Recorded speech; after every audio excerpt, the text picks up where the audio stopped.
Second shift के सारे सवाल हम लोग देख लेते हैं। ए रे फ्रेंड्स, आज के सेकंड शिफ्ट के क्वेश्चन देखिए। आज के सेकंड शिफ्ट में एक सवाल पूछा गया था कि भाखड़ा नांगल डैम यानी जो भाखड़ा नांगल बांध है वो किस नदी पर है। तो ये सतलज नदी पे है, तो ये करेक्ट आंसर इसका होगा। एक प्रश्न देखिए आपके करंट अफेयर से पूछे 2022 वाले से कि ऑस्ट्रेलिया ओपन जो 2022 का हुआ उसमें किसने खिताब जीता है। तो राफेल नडाल ने ऑस्ट्रेलिया ओपन जीता है मेडवेदेव को हराकर। एक सवाल देखिए जो कि रिपीटेड क्वेश्चन है, पूछा गया है केमिस्ट्री से कि प्लास्टर ऑफ पेरिस किससे बनता है। तो पहले दो बार पूछ लिया गया है कि अगर जिप्सम को कितना डिग्री पे हीट करेंगे तो प्लास्टर ऑफ पेरिस बनेगा। तो 373 डिग्री वाला आया था, केल्विन वाला। तो इस तरह से पहले तो सवाल आया है और उसी को पलट के पूछ दिया कि प्लास्टर ऑफ पेरिस किससे बनता है। तो जिप्सम से बनता है हीट करने पर। एक देखिए यहाँ पे सवाल पूछा गया, सबसे बड़ा महाकाव्य कौन सा है। तो सबसे बड़ा महाकाव्य कौन है, महाभारत है। एक क्वेश्चन आया है आपके इतिहास से, भारत छोड़ो आंदोलन 1942 के समय बंबई में झंडा किसने फहराया था। तो अरुणा आसफ अली ने झंडा फहराया था। एक क्वेश्चन आया है जो कि रिपीटेड क्वेश्चन है कि 8वीं अनुसूची में यानी 8th शेड्यूल में टोटल कितनी भाषाएं हैं, लैंग्वेज है। तो टोटल 22 भाषाएं हैं। एक क्वेश्चन और देखिए जो कि रिपीटेड ही पूछा गया है, ये भी दोस्तों पूछ लिया गया था पहले भी, सेकंड फेज के जब एग्जाम चले थे उस समय। देखिए प्रस्तावना में 3 नए शब्द समाजवादी, धर्मनिरपेक्षता और यहाँ पे अखंडता जोड़ा गया है प्रियम्बल में। तो कौन से संविधान संशोधन द्वारा ये 3 शब्द जोड़े गए हैं। तो 42वां संविधान संशोधन 1976 के द्वारा ये 3 वर्ड जोड़े गए हैं। एक क्वेश्चन देखिए जो कि ये भी रिपीटेड क्वेश्चन है और यहाँ पे पूछा था काली और तीस्ता नदी के बीच। देखिए काली तीस्ता के बीच नहीं पूछा था, ये सवाल था कि सतलज और काली नदी के बीच में कौन सा हिमालय आता है। तो सतलज और काली नदी के बीच में दोस्तों कुमायूं हिमालय आता है। और पहले पूछा था दोस्तों एक बार कि कुमायूं हिमालय किसके बीच में आता है। तो सतलज और यहाँ पे काली नदी के बीच में आ जाएगा। तो ये देखिए ये भी रिपीटेड क्वेश्चन है। अब यहाँ पे इससे सवाल रिपीट हो रहे हैं तो बाकी सारे जो हिमालय है इसके बारे में भी मैंने नोट कर दिया है। जैसे देखिए बात करें काली और तीस्ता नदी के बीच में, तो काली और तीस्ता नदी के बीच में नेपाल हिमालय आता है। इसके बाद सिंधु और सतलज नदी के बीच में पंजाब हिमालय का पार्ट आता है। सतलज और काली नदी जो आज पूछा है कुमायूं हिमालय आता है इसके बीच में। और तीस्ता और दिहांग नदी है इसके बीच में असम हिमालय आता है। तो याद रखिएगा दोस्तों, हो सकता है रिपीट करे और भी। एक प्रश्न देखिए पूछा गया है, ये भी रिपीटेड है दोस्तों, जो कि यहाँ पे कंसेप्ट पर आधारित पूछा गया था कुछ दिन पहले ही। आरबीआई के बारे में कौन सा कथन गलत है। तो यहाँ पे 4 ऑप्शन था और उसमें एक ऑप्शन ये भी था कि नागरिकों को ऋण प्रदान करता है। तो ये बिल्कुल ही गलत है, क्योंकि नागरिक से कोई मतलब आरबीआई का डायरेक्ट होता नहीं है, बैंकों को ये ऋण प्रोवाइड कराता है। एक क्वेश्चन पूछा गया है, इनमें से सबसे कम अभिक्रियाशील कौन है, यानी रिएक्टिव सबसे कम कौन है, लोएस्ट रिएक्टिव। तो 3 ऑप्शन मेरे पास आए हैं, एक तो सिल्वर भेजा गया है, एक गोल्ड और एक लेड। अब इसमें देखा है तो गोल्ड, इस तीनों में से मिला के देखा है तो गोल्ड दोस्तों सबसे कम रिएक्टिव हो जाएगा। तो ये इसका आंसर होता है। बाकी कोई और ऑप्शन होंगे तो उसके अकॉर्डिंग हो जाएंगे। हालांकि गोल्ड का रिएक्टिविटी बहुत कम होता है। इसके बाद एक ही बचता है दोस्तों, जो कि यहाँ पे आपका प्लैटिनम होता है, उसका भी रिएक्टिविटी बहुत कम होता है। तो गोल्ड इसके अकॉर्डिंग सही होता है। एक सवाल देखिए पूछा गया है, बिल्कुल सिंपल सा सवाल था कि ऑक्टेव लॉ यानी अष्टक का नियम किसने दिया है। तो न्यूलैंड ने दिया है। ये भी रिपीटेड क्वेश्चन, काफी सारे प्रश्न आज रिपीट हो चुके हैं। एक देखिए प्रश्न आया है, रिएक्शन दिया था और बोला था इसको बैलेंस करना है, तो बैलेंस कर देना था।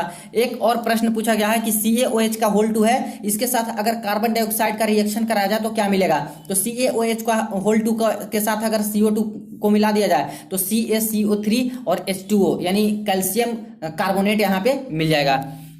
एक क्वेश्चन देखिए यहाँ पे पूछा गया है, मयूरभंज की खान किस राज्य में है जो लोहे के खान के लिए प्रसिद्ध है। तो ये देखिए सवाल आप लोग बताइएगा कि ये क्वेश्चन आया था भी नहीं, क्योंकि एक दोस्तों डांस फॉर्म से आया था भी जिसमें छऊ मयूरभंज करके लिखा था। तो शायद वो आया होगा या फिर दोस्तों ये अलग से आया होगा। तो जो पेपर देखे है वो बता दीजिएगा। ऐसे डिस्कस करने की बात करें तो देख लीजिए मयूरभंज जो खान होती है उड़ीसा में है और यहाँ पे लोहे के खान के लिए दोस्तों काफी प्रसिद्ध है। एक प्रश्न देखिए पूछा है, ये भी रिपीटेड क्वेश्चन है, गुण सूत्र के बारे में कौन गलत है, क्रोमोसोम्स के बारे में। बस घुमा फिरा के प्रश्न पूछने का तरीका बदल दिया है, क्योंकि पहले सवाल पूछे थे कि जो लिंक का निर्धारण होता है किसके क्रोमोसोम से होता है। तो फादर के क्रोमोसोम से होता है, मेल के क्रोमोसोम से। और अभी पूछा है इस तरह से, ऑप्शन था कि फीमेल से वाई क्रोमोसोम निकलता है जो कि बच्चे का लिंग निर्धारण करता है। तो ये बिल्कुल गलत है। मेल में वाई क्रोमोसोम होता है जो कि बच्चे के लिंग का निर्धारण करता है, सेक्स के निर्धारण करता है। तो ये रॉन्ग था। एक सवाल देखिए पूछा है स्थापना वाले से, और आज टिस्को का स्थापना पूछा है, टाटा आयरन स्टील कंपनी। तो इसका जो स्थापना हुआ है वो 1907 ईस्वी में स्थापना हुआ है।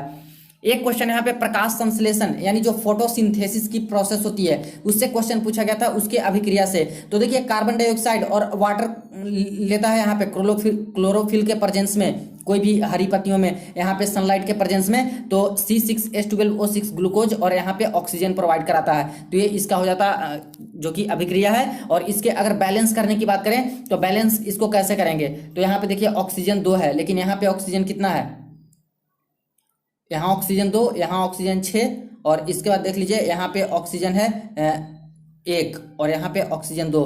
तो अगर यहाँ पे हम लोग कर देते हैं 6, ठीक, तो 12 ऑक्सीजन हो जाएगा और 6 कार्बन, यहाँ पे 6 कार्बन है, ये तो बैलेंस हो गया कार्बन कार्बन। अब यहाँ पे 6 ऑक्सीजन और यहाँ पे 6, तो यहाँ पे अगर 6 कर दिए तो कितना हो जाएगा, 6 दूना 12, 6 18 ऑक्सीजन। तो यहाँ पे ऑक्सीजन की मात्रा को बढ़ाने के लिए यहाँ पे 6 करेंगे, तो 6 ऑक्सीजन यहाँ पे और 6 दूना 12 ऑक्सीजन, तो 18 ऑक्सीजन, तो ऑक्सीजन भी बैलेंस हो गया। अब बच गया हमारी हाइड्रोजन, तो हाइड्रोजन 6 है, इस तरह 12 हाइड्रोजन है और इस तरह भी H12 है, तो ये पूरा तरह से बैलेंस हो गया। तो ये दोस्तों एक आया था प्रकाश संश्लेषण वाला। एक प्रश्न यहाँ पे पूछा गया है कि जीडीपी की सांख्यिकी रिपोर्ट कौन जारी करता है, कौन पब्लिश करता है जीडीपी, तो CSO यानी केंद्रीय सांख्यिकी संगठन है, ये यहाँ पे जारी करता है जीडीपी का रिपोर्ट। एक प्रश्न पूछा गया है कि इनमें से अल्केन का सूत्र क्या होता है, तो डायरेक्ट पूछा गया था अल्केन वाला, जो कि कार्बन एन कंपाउंड से आ रहा है, तो CnH2n+2 वाले फॉर्मूला से यहाँ पे अल्केन निकल जाता है। कोई भी अल्केन हो, CH4 हो, C2H6 हो, आपका मिथेन हो, इथेन हो, प्रोपेन, ब्यूटेन, कोई भी है, इस फॉर्मूला से निकल जाता है। एक देखिए प्रश्न यहाँ पे पूछा गया है, 2 रेजिस्टेंस पैरेलल में दिया गया था, वोल्टेज 20 वोल्ट का है, तो आखिर पावर कितना होगा, तो डायरेक्ट यहाँ पे शक्ति वाला फॉर्मूला लगा देना था, P = V² R। लेकिन इससे पहले रेजिस्टेंस पैरेलल में दी गई थी समांतर में, तो रेजिस्टेंस को जोड़ के निकाल लेना था टोटल रेजिस्टेंस। मान लेते हैं कि 10 ओम की दोनों रेजिस्टेंस होगी, मान लेते हैं यहाँ पे, तो अगर पैरेलल में जोड़ा जाए तो दोनों को अगर 1/10 + 1/10 इस तरह से करेंगे तो टोटल 5 रेजिस्टेंस निकल के आ जाएगा। अब यहाँ पे इस फॉर्मूला पे बैठा देंगे, पावर अगर निकालनी है शक्ति तो V² R, यानी वोल्टेज कितना है 20 वोल्ट, तो 20 × 20, और रेजिस्टेंस कितना आया हमारा निकालने के बाद, तो 5 आया, तो 5 × 20, तो 20 × 80, तो 80 यहाँ पे पावर है, तो पावर वाट में होता है, तो 80 वाट यहाँ पे निकल के आ जाएगा इसका आंसर। तो जो डेटा दिए गए होंगे उसके अकॉर्डिंग यहाँ पे ये वाले फॉर्मूला से बन जाता। एक देखिए प्रश्न पूछा है, वोल्टेज दिया गया था, करंट भी दिया गया था, तो रेजिस्टेंस निकाली थी, तो ये तो सिंपल दोस्तों V = IR वाले फॉर्मूला पे निकल जाता।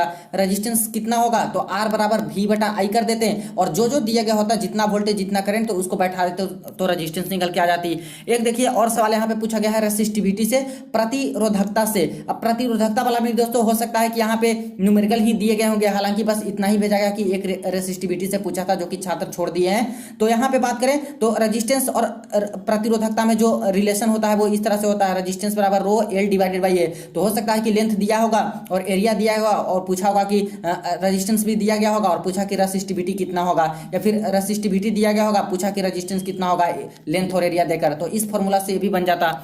एक सवाल देखिए डायरेक्ट यहाँ पे दर्पण सूत्र पूछा है, ये भी रिपीटेड क्वेश्चन है। मिरर फॉर्मूला पूछ दिया गया कि क्या होता है, तो मिरर फॉर्मूला होता है 1/f = 1/v + 1/u। और यहाँ पे अगर लेंस फॉर्मूला की बात करें तो 1/f = 1/v - 1/u, ये लेंस का होता है। एक सवाल देखिए पूछा है, STDs को रोकने के लिए किस चीज का उपयोग करना चाहिए, और ये बहुत बार सवाल आ चुका है, यानी सेक्सुअली ट्रांसमिटेड डिजीजेज, यानी यौन संबंधी जो बीमारी होती है उसका रोकथाम कैसे हो सकता है। तो इसके ऑप्शन इस प्रकार से, कॉन्डोम का यूज करना, गर्भ निरोधक गोली का यूज करना, कॉपर टी का यूज करना। अब देखिए सेक्सुअली ट्रांसमिटेड डिजीज होते हैं, जैसे एड्स हो गया या फिर कुछ भी हो गए, तो उसको रोकने के लिए तो गर्भ निरोधक कोई काम आएगा नहीं, कॉपर टी भी काम आएगा नहीं, तो कौन सा काम आएगा, कॉन्डोम काम आएगा। तो कॉन्डोम का यूज करना यानी STDs यानी सेक्सुअली ट्रांसमिटेड डिजीज रोक सकता है। एक देखिए यहाँ पे प्रश्न पूछा गया है, पौधों में जल का अवशोषण कौन सा पादप कोशिका करता है। अब जो पौधों में जल का अवशोषण होता है और जो ट्रांसफर किया जाता है जाइलम के द्वारा वो तो पता है, लेकिन कौन सा पादप कोशिका है, प्लांट सेल, जो कि यहाँ पे अवशोषण करता है, ऐसे एक सवाल यहाँ पे आए हैं। एक क्वेश्चन देखिए पूछा गया है, छऊ नृत्य किस राज्य की है। अब डांस फॉर्म से पूछा गया है और एक छात्र बता रहे हैं छऊ मयूरभंज करके, मयूरभंज। तो अगर सिर्फ छऊ की बात करें, छऊ पूछा गया होगा, तब तो दोस्तों यहाँ पे झारखंड आंसर हो जाएगा, झारखंड में होता है छऊ। लेकिन छऊ मयूरभंज करके अगर होगा तो छऊ मयूरभंज दोस्तों यहाँ पे उड़ीसा में होता है, उड़ीसा में होता है। आप लोग बताइएगा पेपर दे के आए हैं तो छऊ मयूरभंज वाला था या फिर सिर्फ छऊ डांस था। एक देखिए सवाल पूछा है, रजिस्टेंस 10 ओम दिया था, करंट 0.2 एम्पियर दिया गया था, तब वोल्टेज कितना होगा? तो ये भी डायरेक्ट आपका वो जो ओम्स लॉ है उससे निकल जाएगा, V बराबर I इंटू आर। तो यहाँ पे 10 ओम है और एम्पियर कितना है 0.2, तो कितना आ जाता? तो यहाँ पे आ जाएगा 2 वोल्ट। यहाँ पे 2 वोल्ट निकल के आ गया इसका आंसर। एक देखिए प्रश्न पूछा है, मेटल धातु के गुण कौन है? अब 4 वहां पे गुण दिए गए थे। एक तो ये भी था कि जल्दी से अपना इलेक्ट्रॉन लूज कर देता है, यानी तुरंत ही एक इलेक्ट्रॉन अपना गेन कर देता है। तो ये दोस्तों इसका कैरेक्टर है, गुण है, तो ये वाला इसका सही हो जाता। एक देखिए पूछा गया है, कोई अवतल लेंस में गेंद 40 सेंटीमीटर की दूरी पर रखी है, फोकस दूरी 10 सेंटीमीटर है, तो इमेज कहाँ पे बनेगी, यानी कि प्रतिबिंब कहाँ पे बनेगी? तो अवतल लेंस दिया था, तो उत्तल लेंस दिया गया होगा, या फिर अवतल लेंस की ही बात करें तो जिस तरह से दिया गया है उसके अकॉर्डिंग हम लोग निकाल लेंगे। जैसे कि यहाँ पे यू दिया है 40 सेंटीमीटर, फोकस दिया है 10 सेंटीमीटर, तो निकालना है V, तो 1/f बराबर 1/v माइनस 1/u, ये फॉर्मूला हो जाएगा लेंस वाला। तो इससे अगर 1/v निकालें तो 1/f प्लस 1/u इतना आ जाएगा। अब फोकल लेंथ जो होता है वो पॉजिटिव में रखते हैं लेंस के टर्म में, और u तो निगेटिव में ही जाएगा। तो इसमें अगर हम लोग बैठा दें तो 1/10, और ये तो माइनस हो जाएगा क्योंकि माइनस लेंगे, u तो माइनस में आ जाएगा, तो 1/40। तो इसको सोल्व करेंगे तो 40 आएगा, तो 4 और माइनस यहाँ पे आ जाएगा 1, यानी कि 40/3, 40/3 ये निकल के आ गई V बराबर डिस्टेंस। तो ये दोस्तों इसका आंसर आ जाता। बाकी जो यहाँ पे दिए गए होंगे फोकस दूरी, क्योंकि ये तो सेम बता जा रहे हैं, फोकस दूरी जितना दिया होगा उसके अकॉर्डिंग यहाँ पे आंसर आ जाता आपका। एक प्रश्न देखिए पूछा गया है कि पादप कोशिका और जंतु कोशिका के बारे में क्या सही है, यानी प्लांट सेल होते हैं और जो एनिमल सेल होते हैं उसमें मेजर डिफरेंस क्या है, तो क्या सही है इसके बारे में? तो एक ऑप्शन था कि पादप कोशिका में कोशिका भित्ति होती है, जंतु में नहीं। तो यही दोस्तों बिल्कुल सही है, जो प्लांट सेल होते हैं उसमें सेल वॉल होते हैं, जबकि जो एनिमल सेल होते हैं उसमें कोई सेल वॉल नहीं होता, कोशिका भित्ति नहीं होता है। एक क्वेश्चन देखिए पूछा है आपके जो पंचायती राज वाले से है कि पंचायत में जो ग्रामीण क्षेत्र में भूमि का सर्वे के लिए स्वामित्व योजना चलाया गया है, स्वामित्व योजना, आखिर वो सर्वे किससे किया जाएगा? तो वो जो सर्वे किया जाएगा फ्रेंड्स वो ड्रोन से किया जाएगा, तो ये इसका आंसर हो जाता। एक प्रश्न देखिए पूछा है जो कि करंट का ही है 2022 का, किस आईआईटी ने पहला आर्टिफिशियल इंटेलिजेंस कोर्स यानी एआई कोर्स यहाँ पे लॉन्च किया है? कौन से आईआईटी ने? तो आईआईटी हैदराबाद ने एआई कोर्स बीटेक का लॉन्च किया है यहाँ पे। तो ये रही फ्रेंड्स आज की सेकंड शिफ्ट की एनालिसिस। लेवल थोड़ा अच्छा था और कई सारे सवाल आज रिपीट हो चुके थे, लेकिन जीके और साइंस वाले करने लायक प्रश्न थे। वही बात करें तो जो रीजनिंग वाले पोर्शन थे वहां पे टाइम कंज्यूमिंग थे, और मैथमेटिक्स भी इजी टू मॉडरेट थे, करने लायक प्रश्न दिए गए थे। कैलेंडर का दोस्तों आज एक सवाल पूछा है, सिंपल सा कैलेंडर का सवाल पूछा गया था, क्लॉक वाला कोई सवाल नहीं आए थे, डायरेक्शन में मिला के यहाँ पे क्लॉक से रिलेटेड पूछे गए थे। तो ये रही एनालिसिस, वीडियो को दोस्तों के साथ शेयर कर दीजिएगा, चैनल को जरूर सब्सक्राइब कर लीजिएगा रियल एनालिसिस के लिए। चलिए मिलते हैं नेक्स्ट वीडियो में।